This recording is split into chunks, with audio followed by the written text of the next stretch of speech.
Efésios capítulo 2, versos de 8 a 10. Efésios 2, de 8 a 10. Estarei lendo na versão NVI, que diz: Pois vocês são salvos pela graça por meio da fé. Isto não vem de vós, é um dom de Deus, não por obras para que ninguém se glorie, porque somos criação de Deus, realizada em Cristo Jesus, para fazermos boas obras, as quais Deus preparou de antemão para que nós as praticássemos. Vamos orar? Senhor Deus, louvamos o Teu nome, Pai, e agradecemos pelo Teu cuidado, agradecemos pela Tua presença na nossa vida, agradecemos pela Tua palavra que nos traz a orientação para o viver. Pedimos, Pai, que Teu Espírito guie mente e coração de cada um de nós, para que aquilo que tens como recado nesta manhã seja transmitido conforme a Tua vontade. É a oração que fazemos em nome de Jesus. Amém. Amém. Estamos com uma série de mensagens que são de fato duas séries.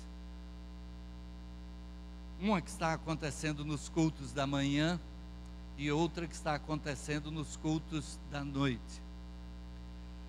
Pela manhã temos estudado os 500 anos da Reforma e aquilo que foi o norte, as bandeiras levantadas, os princípios que foram apresentados como importantes para a vida da igreja. Temos então apresentado os 5 solas. Já falamos a respeito do sola gratia, somente a graça de Deus, solus Christus, e então apenas Jesus Cristo para a salvação. Hoje estaremos meditando a respeito do sola fide, que significa somente a fé. Somente a fé. Na outra série de mensagens que está sendo apresentada no culto da noite, nós temos feito um paralelo com o texto de 1 Pedro capítulo 2, versículo 9, onde o apóstolo Pedro apresenta como é a caracterização, o que é que caracteriza a igreja. E ele diz que a igreja, ele escreve dizendo: vós sois raça eleita ou geração eleita, sacerdócio real, nação santa, povo adquirido, para que anuncieis as virtudes daquele que vos chamou das trevas para a sua maravilhosa luz. E cada uma dessas expressões que ele utiliza tem um paralelo nesses 5 solas. Então temos estudado paralelamente uma parte pela manhã e uma parte à noite. Hoje então vemos o sola fide, somente a fé. E então a bandeira que foi levantada é que a salvação é pela fé somente. Por que é que era importante isso naquela situação, naquela época? É importante hoje, mas alguns aspectos que havia na vivência da igreja cristã naquela época necessitavam que essa bandeira fosse levantada. Porque ao longo da história da igreja cristã havia sido acrescentada alguma coisa,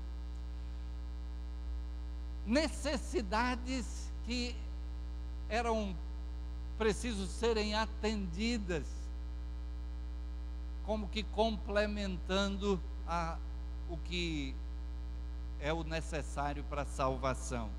No domingo passado, nós citamos a respeito do purgatório e das indulgências. O purgatório como um local onde as pessoas que não merecessem ir para o céu diretamente, então passariam um tempo para que pudessem purgar os seus pecados, pagar os seus pecados para poder ir para o céu.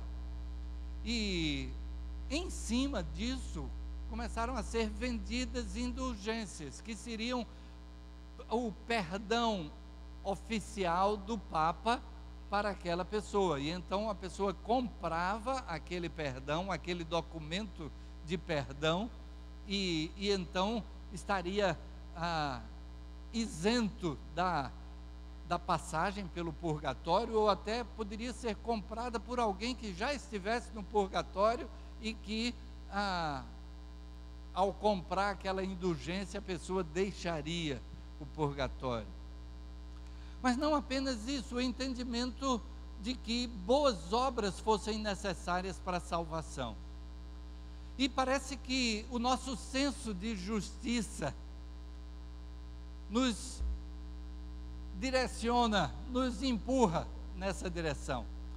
A maneira como encaramos a justiça por merecimento, a maneira como achamos que o mérito pessoal é que deve nos dar as condições em qualquer coisa na vida humana ou na vida espiritual. E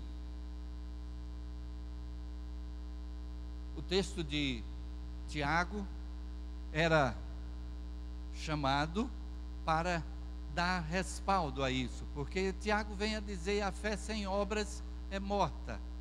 Mostra-me a tua fé sem as tuas obras, e eu te mostrarei a minha fé pelas minhas obras.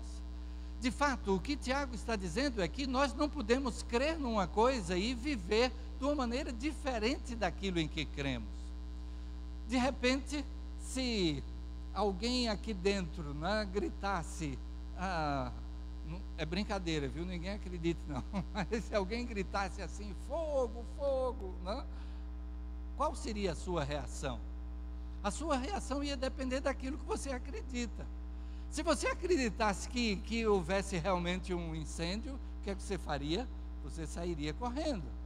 Mas se você não acreditar, você diz: não, não é nada não, vamos ficar tranquilo, fique parado. Agora, você acreditar que é e ficar parado, aí parece que você não está acreditando muito não, mas você acreditar que é e você não reagir a isso. E então Tiago apresenta que aquilo em que cremos vai ser demonstrado pelas nossas ações. A gente vai agir de acordo com isso. Lembro de muitos anos atrás, uma menção feita a respeito de alguém que era comunista, no tempo ainda da cortina de ferro, e uma carta que um comunista fez a respeito dos cristãos.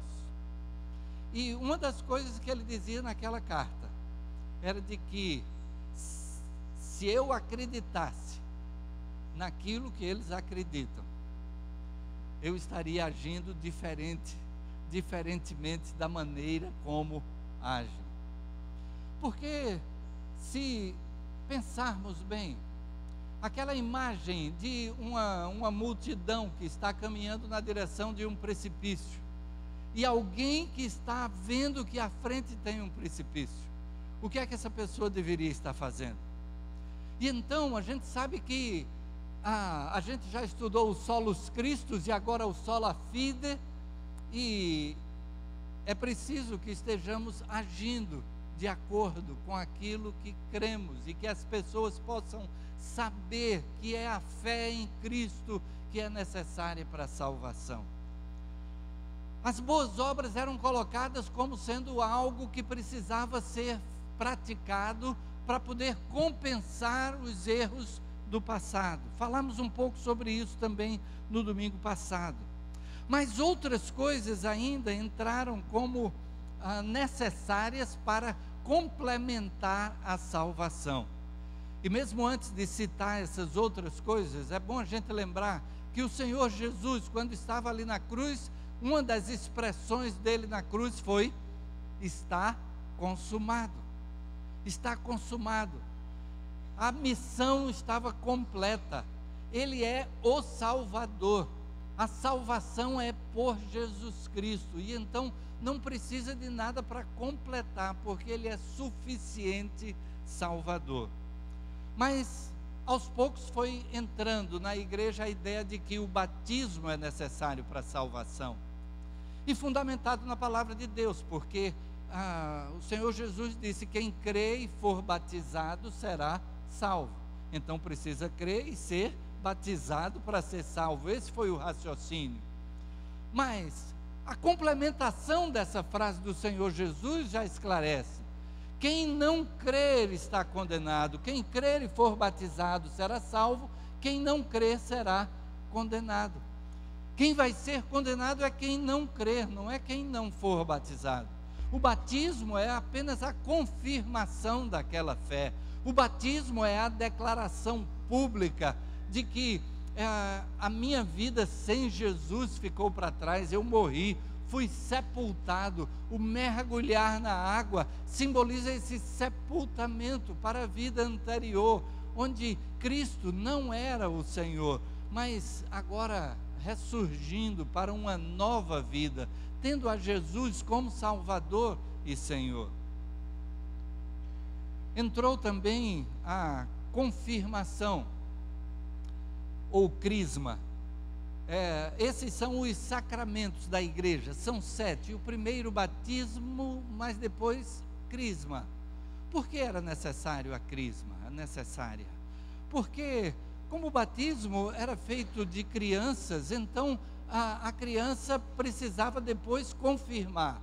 Na hora do batismo da criança, e lembro do meu avô foi coroinha na igreja, e ele então vivenciou a prática, né, do batismo. E uma das coisas que ele destacava era que naquela época em que a missa era feita em latim, então o padre perguntava, na hora de batizar a criança, perguntava: volo batizare? E o sacristão respondia: volo. E isso significava: queres te batizar? Mas a criança não podia dizer. Então o sacristão é quem dizia: quero. Quem devia ser batizado toda vez era o sacristão, né? Porque o batismo é uma confirmação da fé. Aquela criança não tem ainda a fé. E alguém pode perguntar: mas pastor, e a criança, como fica se morrer sem ser batizada? É exatamente o fato de que o batismo não é necessário para a salvação. E o Senhor Jesus foi quem disse: deixai vir a mim as crianças, porque delas é o reino dos céus. Enquanto estão naquela idade da inocência, antes da idade da razão, do reconhecimento do erro, de poderem arrepender-se de pecados, o que o Senhor Jesus disse é: delas é o reino dos céus.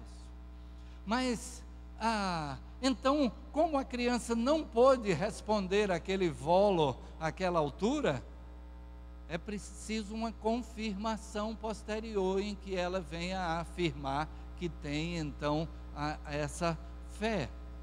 A Eucaristia, terceiro sacramento, que nós chamamos a ceia do Senhor. E então o momento da missa em que o corpo de Cristo, a hóstia é consagrada, e então entra a doutrina de que ali está o corpo de Cristo, tão fiel e perfeito como está no céu. E naquele instante é como se Cristo estivesse sendo crucificado novamente.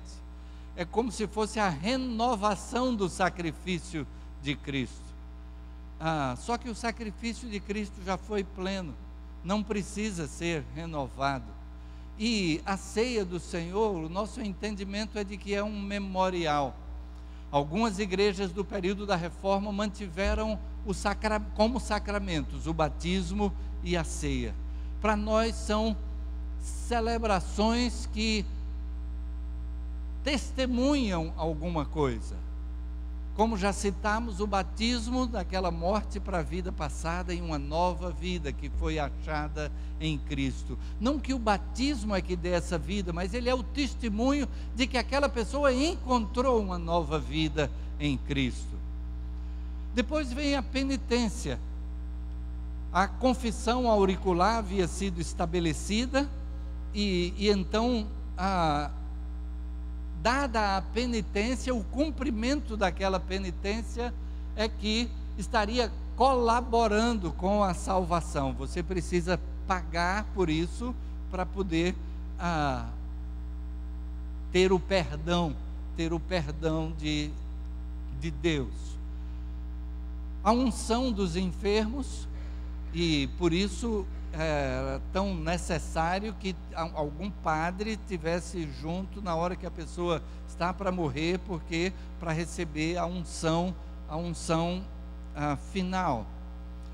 Também a ordem, que quer dizer que cada sacerdote era ordenado, e o fato de ser ordenado era também um dos sacramentos. E o último sacramento, o matrimônio, o casamento como sendo também um sacramento. E então alguém já comentou que dos 7 sacramentos só se poderia ter 6, porque como o sacerdote é celibatário, ele não casa. Então, se ele é sacerdote, não casa. Se ele casa, não é sacerdote. E então, se ele recebe a ordem, não recebe o matrimônio. E se recebe o matrimônio, não recebe a ordem, né? E então, dos 7 sacramentos, só se poderia ter 6. Mas, vejam que em tudo isso está a autoridade da igreja. Era chamada para a igreja essa autoridade. É a igreja que batisma, é a igreja que confirma, é a igreja que ministra a Eucaristia, é a igreja que dita qual será a penitência, é a igreja que realiza a unção dos enfermos, é a igreja que ordena, é a igreja que celebra o matrimônio. E então a autoridade da igreja foi crescendo e todos esses aspectos colocados como necessários para a salvação.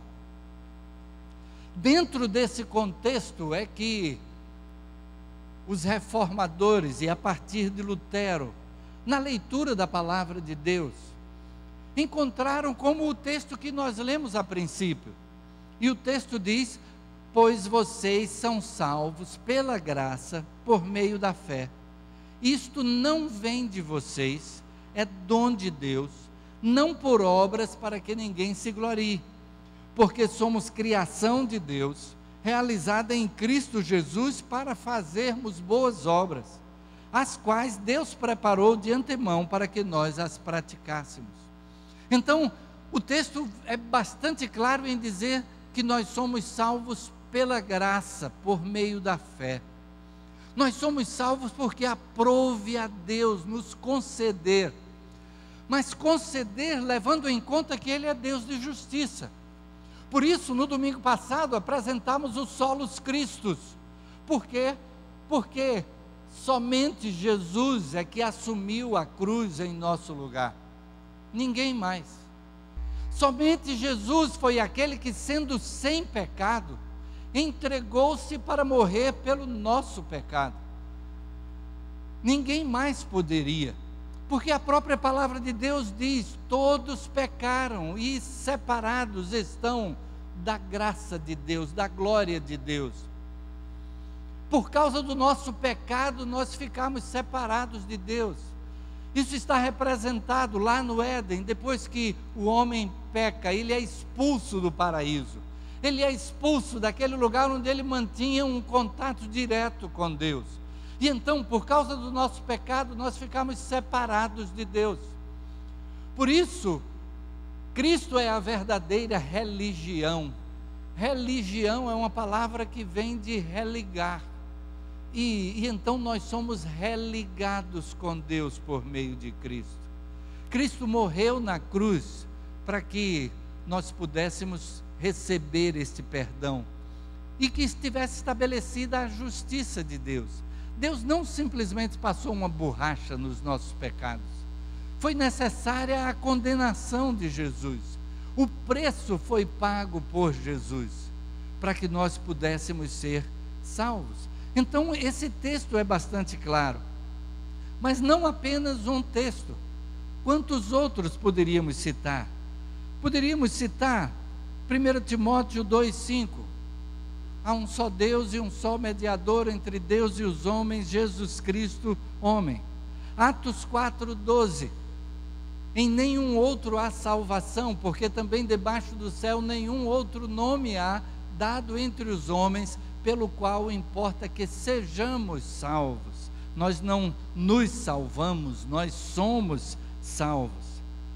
Poderíamos pensar em Efésios 1,7, nele temos a redenção por meio do seu sangue, o perdão de pecados, de acordo com as riquezas da graça de Deus. Romanos 3, 23 e 24, pois todos pecaram, estão destituídos da glória de Deus, sendo justificados gratuitamente por sua graça, por meio da redenção que há em Cristo Jesus. Sendo justificados gratuitamente, por sua graça, pela redenção que há em Cristo Jesus.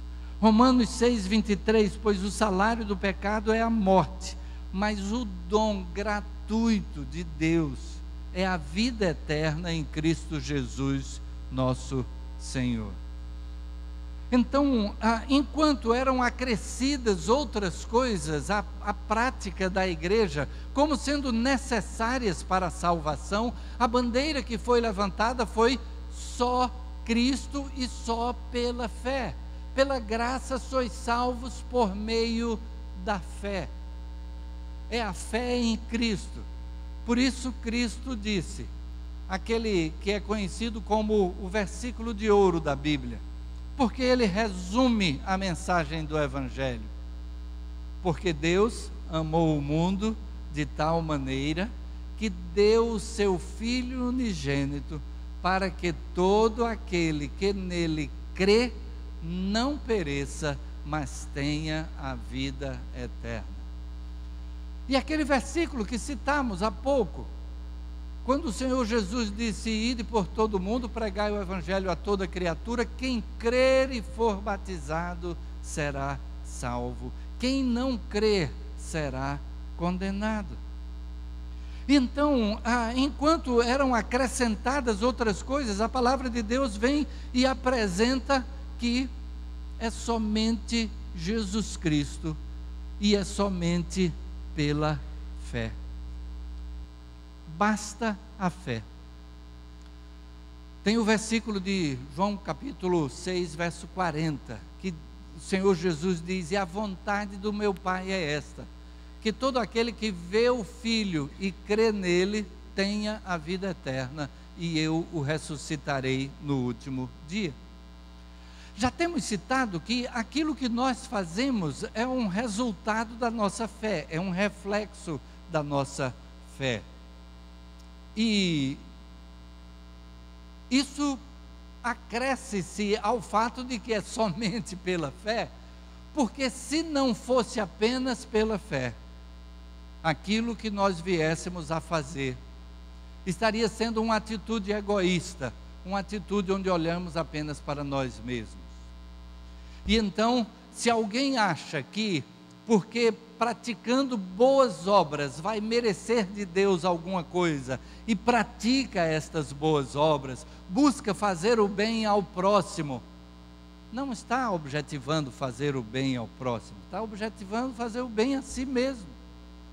Porque se está fazendo para os outros, para poder receber de Deus atenção, deixou de ser para os outros, passou a ser para si mesmo, passou a estar olhando para si mesmo.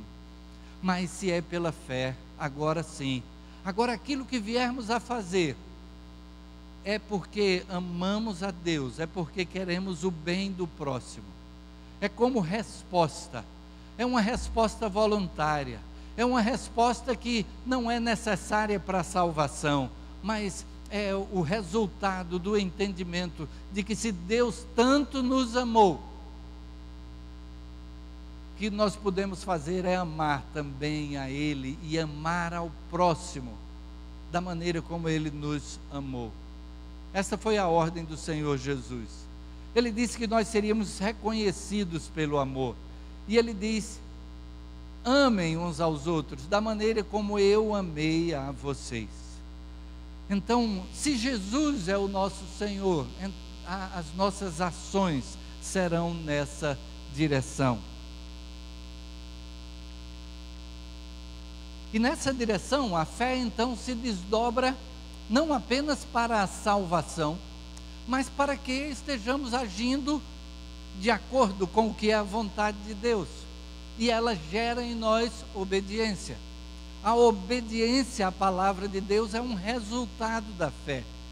Não é a obediência para, é a obediência porque.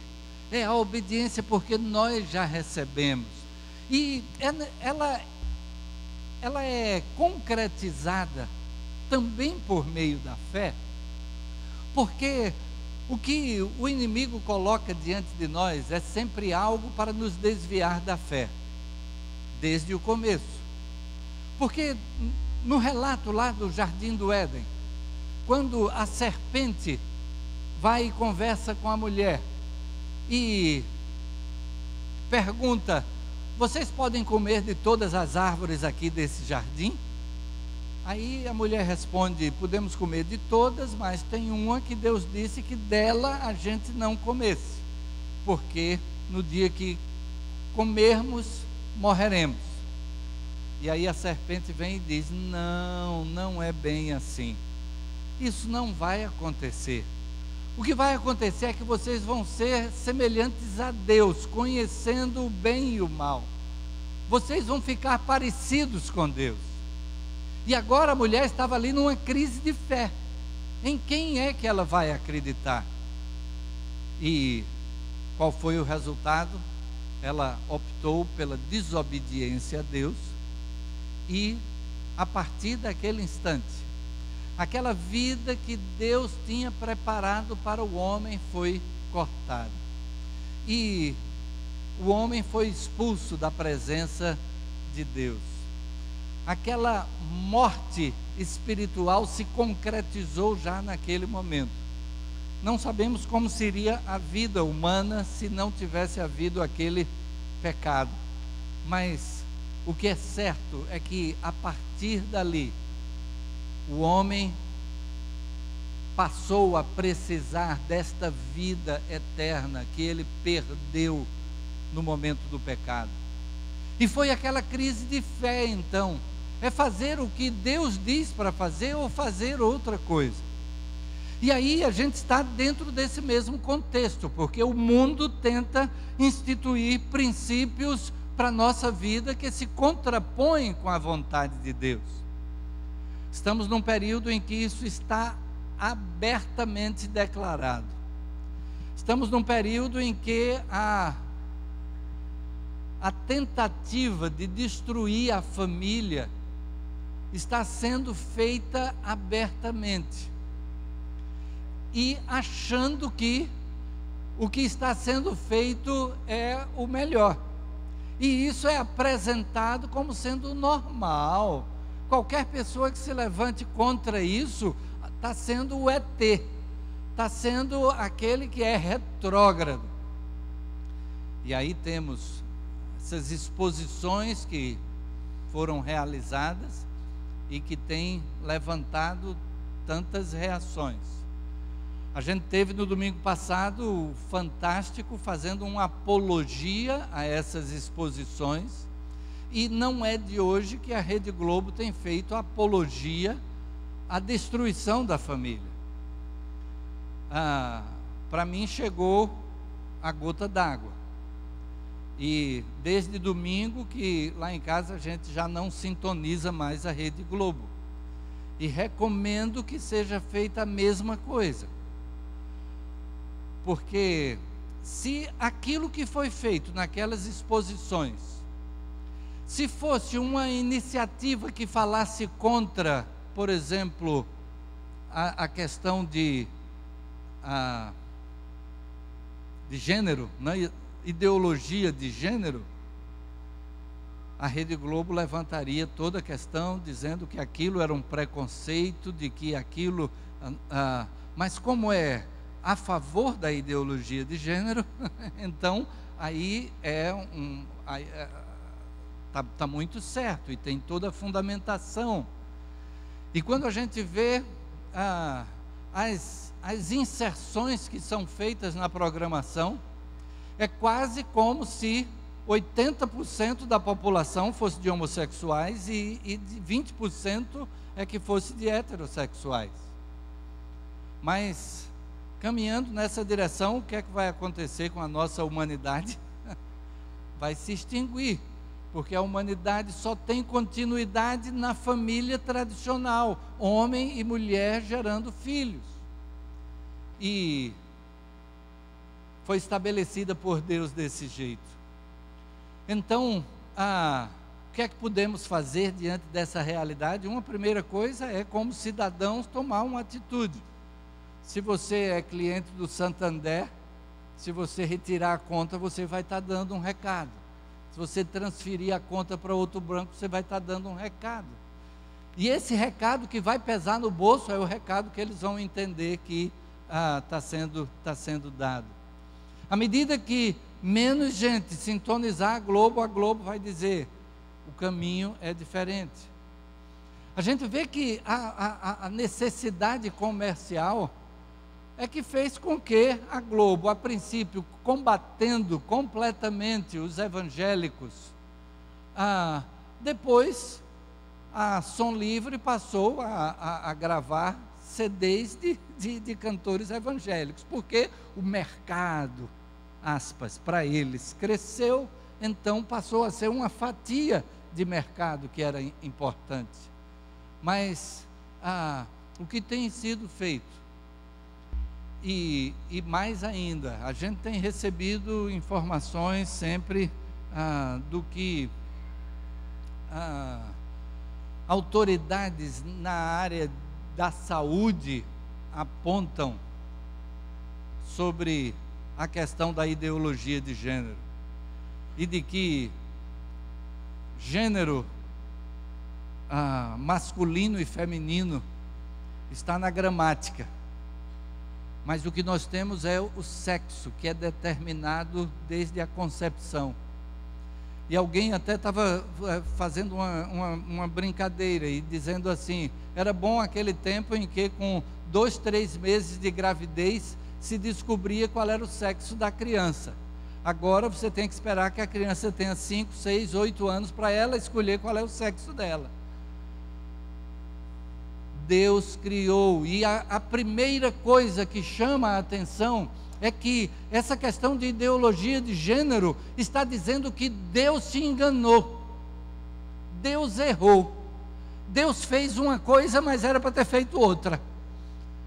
Agora, o que é que aconteceu no caminho? A nossa fé é de que na caminhada, desde o início, algo surgiu que dificultou o desenvolvimento natural daquilo que foi criado por Deus. E aí, se alguém falar, foi notícia recente também, de que poderia haver o tratamento para aqueles que quisessem deixar de ser homossexuais. E aí, a grita foi: homossexualismo não é doença, não pode ser tratado, né? E que como é o CRP, né? Conselho de psicologia, né? Condenando alguém porque estava tratando uma pessoa que queria deixar o homossexualismo. Mas nem tudo que se trata é doença. Você tem uma crise com o pai ou a mãe, e aí você vai e faz terapia, você vai e faz um tratamento para conseguir se liberar daquele trauma que foi criado, embora você não esteja doente. Mas a bandeira é de que não, deixa assim porque é o normal. Só que estão falando contra si mesmos, porque se dizem que é uma opção a pessoa então, depois de determinada idade, escolher qual é o seu sexo. Se é uma opção, por que é que depois eu não posso mudar essa opção? Se alguém escolheu ser homossexual, por que é que mais adiante ele não pode escolher ser heterossexual? Se é uma escolha, então por que a grita? Por que a revolta? Se a pessoa escolheu para um lado, tem o direito de escolher para o outro lado. Pela fé, a obediência. Porque é necessário crer que a vontade de Deus é o melhor. Romanos capítulo 12, versos 1 e 2. Rogo-vos, pois, irmãos, pela compaixão de Deus, que apresenteis os vossos corpos em sacrifício vivo, santo e agradável a Deus. Isto é o vosso culto racional. E não vos conformeis com este século, não vos conformeis com este mundo, mas transformai-vos pela renovação da vossa mente, para que experimenteis qual seja a boa, agradável e perfeita vontade de Deus. Por isso é uma questão de fé, porque é preciso que entendamos que a vontade de Deus é a melhor opção que nós temos. Era o que Eva deveria ter feito desde o começo, era aquilo que nós deveríamos fazer sempre, e precisamos estar cada dia nos preparando para estar prontos a fazer a vontade de Deus, a fugir daquilo que o inimigo coloca como sendo mais atraente, diz: olha, isso aqui é melhor, se você fizer o que eu estou dizendo, vai ser melhor para você. Mas Deus diz: o que é melhor para você é você agir dessa forma. E aí, quantas vezes alguém passa uma vida inteira construindo e destrói em alguns minutos. Em alguns minutos tem a vida destruída. E o Senhor Jesus disse por que é, né? Lá em João capítulo 10, ele diz que o ladrão não vem senão a roubar, matar e destruir.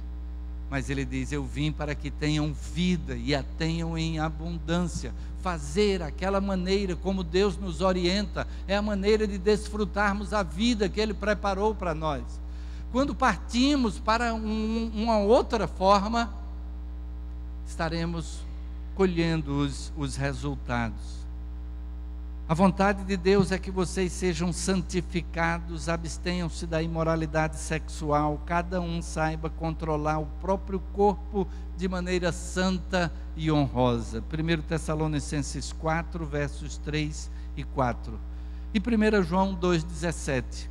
E o mundo passa, e a sua concupiscência, mas aquele que faz a vontade de Deus permanece para sempre. Sola fide, só a fé em Cristo.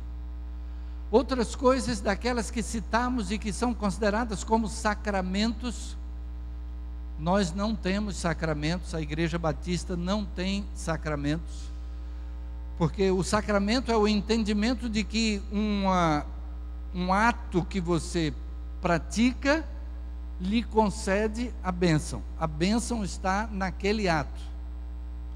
A bênção que nós entendemos, que está presente, por exemplo, no batismo e na ceia. Primeiro, no batismo, o próprio fato que representa: você encontrou uma nova vida em Jesus Cristo. E o testemunho que esse ato dá, para que todo mundo saiba que você encontrou uma nova vida em Jesus Cristo.